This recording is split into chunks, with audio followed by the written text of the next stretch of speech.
Welcome to our channel.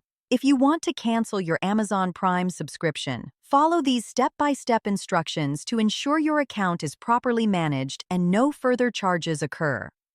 Step 1. Open your web browser and go to the official Amazon Prime website. Log in with your account credentials. Step 2. Click on your profile icon in the top right corner and select Account or Membership from the drop-down menu. Step 3. Navigate to the subscription or billing section, where you can view details about your current plan and payment method. Step 4.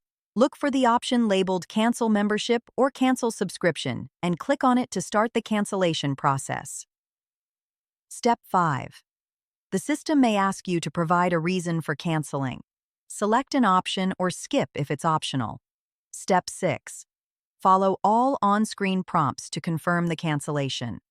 Note that your subscription may remain active until the end of the current billing period. Step 7. Check your email for a confirmation message verifying that your subscription has been canceled.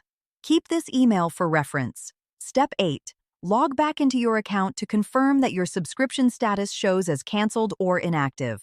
Don't forget to like this video and subscribe to our channel.